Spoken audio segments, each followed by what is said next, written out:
Lecture de la première lettre de Saint Jean. Mes petits enfants, je vous écris cela pour que vous évitiez le péché. Mais si l'un de nous vient à pécher, nous avons un défenseur devant le Père, Jésus-Christ le juste. C'est lui qui, par son sacrifice, obtient le pardon de nos péchés, non seulement des nôtres, mais encore de ceux du monde entier. Voici comment nous savons que nous le connaissons, si nous gardons ses commandements. Celui qui dit « je le connais » et qui ne garde pas ses commandements est un menteur. La vérité n'est pas en lui. Mais en celui qui garde sa parole, l'amour de Dieu atteint vraiment la perfection. Jean développe ici 3 certitudes. Premièrement, nous sommes tous pécheurs. Deuxièmement, nous sommes tous des pécheurs pardonnés. Troisièmement, c'est en Jésus que nous sommes pardonnés. Premièrement, nous sommes tous pécheurs, même si le péché n'est pas notre sujet de conversation le plus habituel. Nous savons bien, et nous disons volontiers que nul n'est parfait. Si Jean dit « Mes petits-enfants, je vous écris pour que vous évitiez le péché », cela veut bien dire qu'il considère la vie chrétienne comme un combat. Nous sommes tous des êtres partagés. Nous avons tous un côté ombre et un côté lumière. Et Jean, dans cette même première lettre, constate le monde tout entier gît sous l'empire du mauvais. C'est au chapitre 5. On n'a pas le droit de se voiler la face sur cette vérité-là et de se prendre pour des purs. Quelques lignes avant le passage d'aujourd'hui, Jean a dit crûment « Si nous disons « nous n'avons pas de péché », nous nous égarons nous-mêmes et la vérité n'est pas en nous. » Mais, et voilà la deuxième certitude, la grande nouvelle de la Bible, ce n'est pas que nous sommes pécheurs, c'est que nous sommes pardonnés. L'annonce de Jésus à tous ceux qu'il rencontre dans les évangiles, c'est « tes péchés sont pardonnés ». Et le credo nous fait dire non pas « je crois que nous sommes pécheurs », mais « je crois à la rémission des péchés ».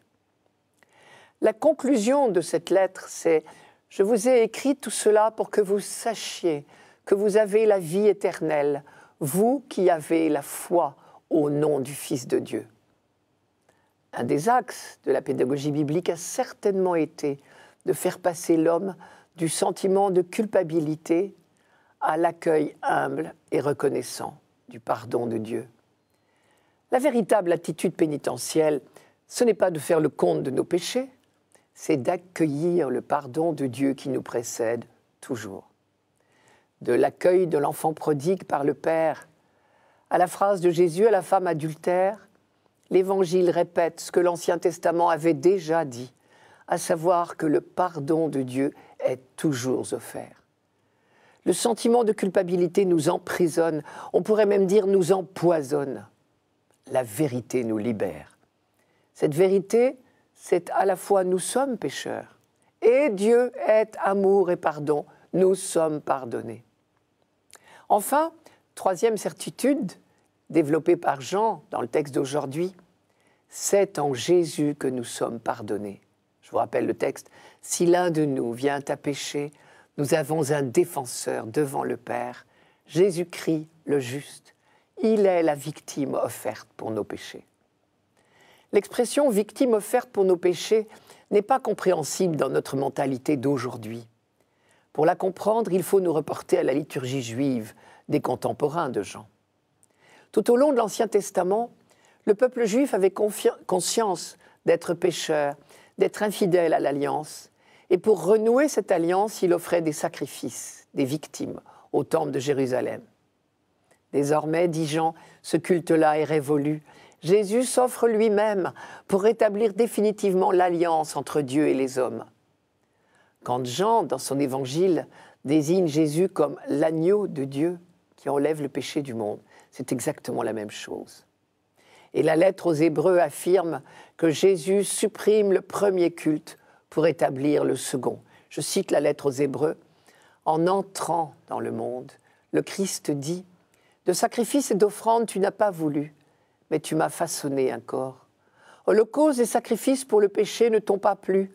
Alors j'ai dit « Me voici, je suis venu, ô Dieu, pour faire ta volonté. » En Jésus, une étape décisive de l'histoire de l'humanité a été franchie. Ce n'est plus au temple de Jérusalem que nous recevons le pardon de Dieu, c'est dans l'union au Christ, mort et ressuscité. Une union offerte à tous les hommes.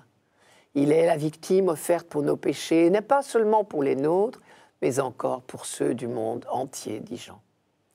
Et Jésus l'a précisé lui-même à plusieurs reprises, en particulier dans l'institution de l'Eucharistie. Je cite, « Ceci est mon sang, le sang de l'alliance versé pour la multitude. » Mais l'expression « victime offerte » peut prêter à contresens.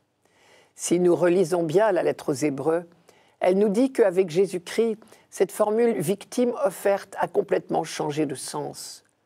Ce n'est pas par des actions que Jésus nous sauve du péché, c'est par son être même.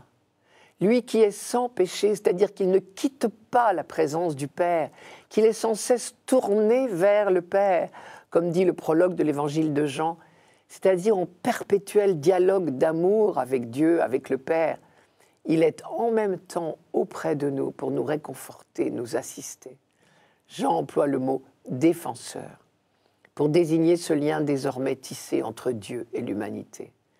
Nous avons un défenseur devant le Père. Comme dit magnifiquement la première prière eucharistique pour la réconciliation, désormais, ses bras étendus dessinent entre ciel et terre le signe indélébile de l'alliance.